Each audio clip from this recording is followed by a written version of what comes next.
नमस्कार, आप देख रहे हैं दैनिक स्टेट समाचार और मैं हूं जिला सांबा से सुरेश शर्मा।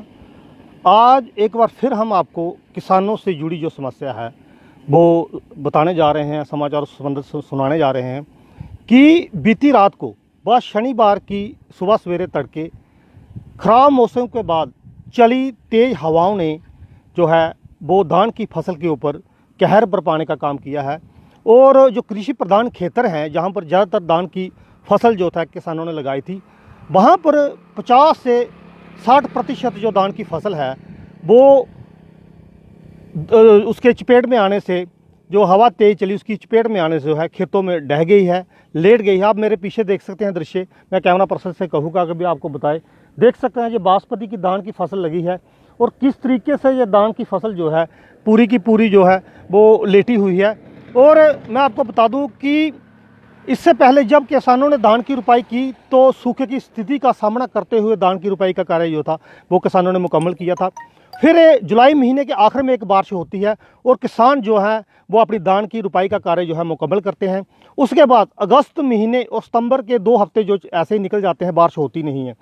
पहाड़ी और कंडी क्षेत्रों में बारिश होती है, लेकिन जो मैदानी क्षेत्र हैं, सीमावर्ती क्षेत्र हैं, यहाँ पर किसानों ने धान की रुपाई की थी। वहाँ पर किसान जो थे बारिश ना होने की वजह के सूखी की स्थिति से जूझते रहे। और उसके बाद सितंबर के तीसरे सप्ताह में और आखिरी सप्ताह में एक बारिश होती है जिससे सूख रही फसल में जान आती है और किसानों को जगती है कि अब उनकी जो फसल है वो सिरे चढ़ जाएगी, पैदावार भी अच्छी होगी। और बारिश से सूख रही फसल में जैसे जाने उसके बाद जो फसल दी वो फ्रूटिंग के स्टेज पर भी आई।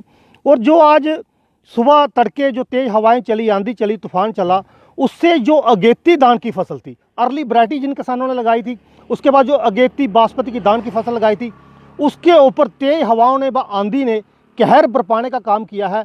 और 50 से 60% जो धान की फसल है वो तेज़ हवाओं की चपेट में आने से खेतों में ढह गई है, पूरी तरह से लेट गई है। इससे एक तो ये होगा कि पैदावार पर असर पड़ेगा और दूसरा जो दाना है, जो दाना उसमें लगेगा वो भी काला पड़ जाएगा। कुल मिलाकर अगर देखा जाए तो जो बीती रात को और शनिवार की सुबह सवेरे जो तेज़ हवाएं चली हैं उन्होंने कहर बरपाने का काम किया और किसानों की कमर जो है वो तोड़ कर रख दी है। इससे पैदावार पर बहुत ही ज़्यादा जो है वो असर पड़ेगा और किसानों के लिए खेतीबाड़ी का जो वो सौदा है, वो जो घाटे का सौदा जो है वो साबित हुआ है।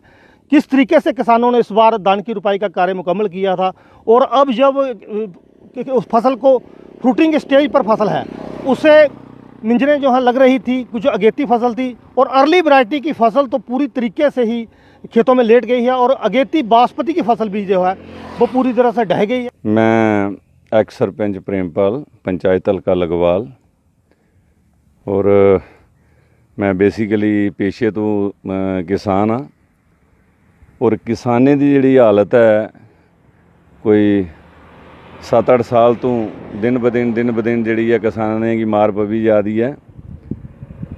और पिछे जिहड़ा तुसीं देख रहे हो कि पिछे दे सोका पै गया था ते सोके की वजह नाल फसलां कुछ लग नहीं सकियां और जिहड़ियां लगियां वो भी फसलां बहुत ज़्यादा कमज़ोर रहियां।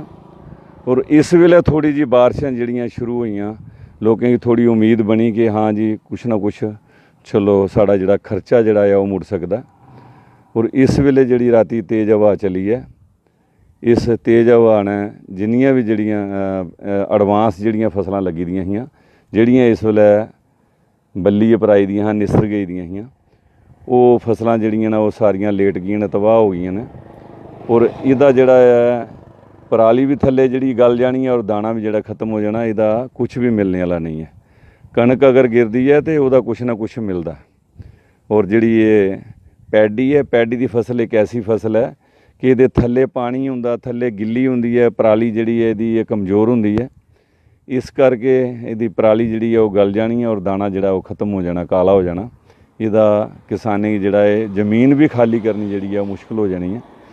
इस करके मेरी सरकार अगे दरखास्त है कि काफ़ी देर तो सरकार ने भी किसानी वाले पासे ध्यान नहीं दिता। किसान जिहड़े ने बेसिकली बहुत ही परेशान ने और किसाने कोल सुसाइड तो इलावा और कोई रास्ता भी नहीं रहा, क्योंकि सरकार ने ही ज़बरदस्ती उस वेले KCC ਲੋਨ ਜਿਹੜੇ ਨੇ ਕਿਸਾਨਾਂ ਦੇ ਉੱਪਰ ਥੋਪੇ ਜੀ, ਹਾਂ ਜੀ ਕਿਸਾਨ ਕ੍ਰੈਡਿਟ ਕਾਰਡ ਬਣਵਾਓ, ਲੋਨ ਲਓ, ਟਰੈਕਟਰਾਂ ਪਰ ਲੋਨ ਲਓ। ਉਹ ਲੋਕਾਂ ਦੀਆਂ ਆਦਤਾਂ ਬਣ ਗਈਆਂ ਜਿਹੜੀਆਂ ਸਾਰੇ ਲੋਕਾਂ ਨੇ ਲੋਨ ਲਏ ਔਰ ਖਰਚੇ ਵਧਾ ਦਿੱਤੇ ਗਏ। ਔਰ ਇਸ ਵੇਲੇ ਕਿਸਾਨਾਂ ਦੀ ਜਿਹੜੀ ਹਾਲਤ ਹੈ ਬਹੁਤ ਜ਼ਿਆਦਾ ਮਾੜੀ ਹੈ। ਉਧਰੋਂ ਬੈਂਕ ਪਰੇਸ਼ਾਨ ਕਰਿਆ ਦੇ ਨੇ, ਉਹਨੇ ਕੀ ਉਧਰੋਂ ਜਿਹੜੀ ਹੈ ਵਾਪਸ ਜਿਸ ਵੇਲੇ ਵਾਪਸ ਪੈਸੇ ਜਿਹੜੇ ਬੈਂਕ ਕੀ ਕਰਨੇ ਨੇ, ਕਿਸ਼ਤਾਂ ਦੇਣੀਆਂ ਨੇ, ਉਹ ਮੋੜਨ ਵਾਸਤੇ ਅੱਗੇ ਕੁਝ ਵੀ ਨਜ਼ਰ ਨਹੀਂ ਆਵੇਗਾ। ਇਸ ਕਰਕੇ ਮੇਰੀ ਸਰਕਾਰ ਅੱਗੇ ਦਰਖਾਸਤ ਹੈ ਕਿ ਇਸ ਪਾਸੇ ਧਿਆਨ ਦਿੱਤਾ ਜਾ, ਨਹੀਂ ਤੇ ਕਿਸਾਨ ਅਗਰ ਮਰ ਗਿਆ ਤੇ ਦੇਸ਼ ਜਿਹੜਾ ਹੈ ਬਹੁਤ ਜ਼ਿਆਦਾ ਕਮਜ਼ੋਰ ਹੋ ਜਾਏਗਾ। ਕਿਸਾਨ ਦੇ ਸਿਰ ਪਰ ਔਰ ਗਰੀਬ ਮਜ਼ਦੂਰ ਔਰ ਕਿਸਾਨ ਦੇ ਸਿਰ ਪਰ ਹੀ ਦੇਸ਼ ਹੈ। ਮੋਦੀ ਸਾਹਿਬ ਮੇਕ ਇਨ ਇੰਡੀਆ ਦਾ ਨਾਰਾ ਲਾਉਂਦੇ ਨੇ, ਮੇਕ ਇਨ ਇੰਡੀਆ ਦੀ ਜਿਹੜੀ ਸਭ ਤੋਂ ਛੋਟੀ ਗਰਾਰੀ ਹੈ ਉਹ ਮਜ਼ਦੂਰ ਔਰ ਕਿਸਾਨ ਹੈ। ਅਗਰ ਇਹ ਨਹੀਂ ਚੱਲਿਆ ਤੇ ਦੇਸ਼ ਵੀ ਨਹੀਂ ਚੱਲਦਾ। ਇਸ ਕਰਕੇ ਮੇਰੀ ਬੇਨਤੀ ਹੈ ਕਿ ਕਿਸਾਨਾਂ ਵਾਲੇ ਪਾਸੇ ਧਿਆਨ ਦਿੱਤਾ ਜਾ, ਇਹਦੀ ਜਿਹੜੀ ਵੀ ਭਰਪਾਈ ਕੀਤੀ ਜਾ ਔਰ ਦੂਜਾ ਜਿਹੜੇ ਇਹਦੇ ਲੋਨ ਹੈ ਉਹ ਬੈਂਕਿੰਗ ਵੀ ਕੋਈ ਨਾ ਕੋਈ ਡਾਇਰੈਕਸ਼ਨ ਦਿੱਤੀ ਜਾ, ਕੋਈ ਲੋਨ ਮਾਫ ਕੀਤੇ ਜਾਣ ਜਾਂ ਕੁਛ ਨਾ ਕੁਛ ਇਸ ਬਾਰੇ ਧਿਆਨ ਦਿੱਤਾ ਜਾ। ਨਹੀਂ ਤੇ ਜਿਹੜੇ ਵੀ KCC ਲੋਨ ਨੇ ਇਹ ਲੋਕ ਵਾਪਸ ਨਹੀਂ ਕਰ ਸਕਦੇ। ਉਹ ਟਰੈਕਟਰਾਂ ਦੇ ਲੋਨ ਨੇ ਜਿਹੜੇ ਉਹ ਵੀ ਦੇਣੇ ਮੁਸ਼ਕਿਲ ਨੇ, ਕਿਉਂਕਿ ਫਸਲ ਦੇ ਤੋਂ ਇਲਾਵਾ ਹੋਰ ਕੋਈ ਸਾਈਡ ਬਿਜ਼ਨਸ ਤਾਂ ਕਿਸਾਨਾਂ ਕੋਲ ਹੈ ਨਹੀਂ। ਇਨਕਮ ਆਫ ਸੋਰਸ ਕਿਸਾਨਾਂ ਕੋਲ ਫਸਲ ਹੀ ਹੈ। ਤੇ ਜਦੋਂ ਫਸਲ ਹੀ ਮਰ ਗਈ ਤੇ ਕਿਸਾਨ ਦਾ ਜਿਹੜਾ ਉੱਠਣਾ ਉਹ ਬਹੁਤ ਮੁਸ਼ਕਿਲ ਹੈ। ਅਗਰ ਫਸਲ ਮਰ ਗਈ ਹੈ ਤੇ ਕਿਸਾਨ ਵੀ ਮਰ ਜਾਏਗਾ, ਔਰ ਕਿਸਾਨ ਮਰ ਗਿਆ ਤੇ ਦੇਸ਼ ਜਿਹੜਾ ਉਹ ਨਹੀਂ ਉੱਠ ਸਕਦਾ। ਇਸ ਕਰਕੇ ਮੇਰੀ ਬੇਨਤੀ ਹੈ ਕਿ ਇਸ ਪਾਸੇ ਸਰਕਾਰ ਧਿਆਨ ਦਿਆ ਔਰ ਕਿਸਾਨੀ ਦੇ ਬਾਰੇ ਕੁਛ ਨਾ कुछ सोचा।